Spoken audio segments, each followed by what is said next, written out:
Camp Twin Oaks was a residential camp that operated for 40 years on the Duxbury-Kingston line. Here's the story.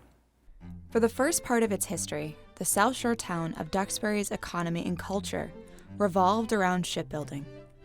Around the mid-1800s, the industry began to shift operations to Boston, where the deeper water of the bay worked better for the building of the types of ships in demand.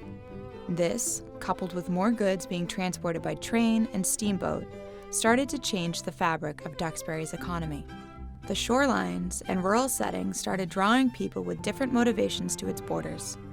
People looking for some rest and recreation. Vacationers. The town's scenic spots became appealing escapes from Boston's crowds and pollution. As the 19th century turned to the 20th, boarding houses, summer cottages, resorts, and camps began to spring up. One of these places was a 1930s camp called Camp Twin Oaks. Camp Twin Oaks was opened on the Duxbury-Kingston town line in 1933 by three African-American sisters, Ella Louise Woodbury, Lillian May Louise Hayes, and Balua Louise Fogg. Nestled in an idyllic natural setting, there were 6 double cottages, each named after one of the sisters, including 3 sisters who were not partners in the business. The place was named for the 2 large trees that framed the main house. They began it as a residential summer camp for children and church groups from Boston looking for a breath of fresh air and fun camp activities. By the late 1930s, it expanded into a vacation destination for the Black community.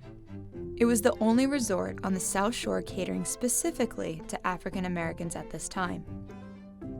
Camp Twin Oaks soon had visitors coming from throughout the Northeast, finding the spot mainly through word of mouth and advertising in Black published newspapers such as New York's The Amsterdam News and The Voice, as well as publications in Chicago and Pittsburgh.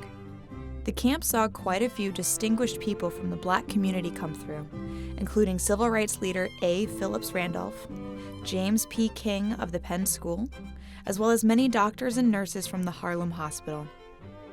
Camp Twin Oaks, like many other commercial resorts owned by and catering to African Americans at this time, were established in large part as a response to segregation and Jim Crow. Self-contained, they typically offered a range of amenities such as rooms for rent, meals and fine dining, bars, dance halls, beach access, and recreational facilities offering sports activities. After the death of Balua in the early 1940s, the sisters' partnership in Camp Twin Oaks dissolved. In 1941, the camp was put up for auction due to non-payment of taxes. Lillian May and her husband moved to Kingston and bought the Kingston Inn, opening it as a summer resort for Black vacationers. Ella and her husband John, however, stepped in, paid the back taxes, and became the sole proprietors of the camp. Camp Twin Oaks stayed in operation until 1974. And that, my friends, is the story of Camp Twin Oaks, a quaint camp and vacation spot that held an essential role in American cultural history. Thanks for spending time on the local scene.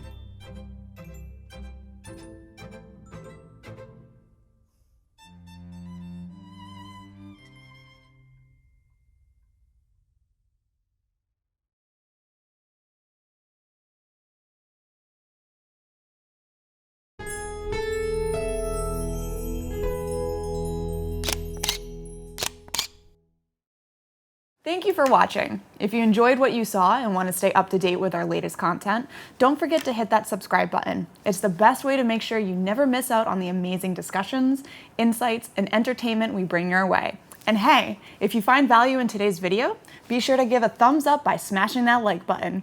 We'll see you next time.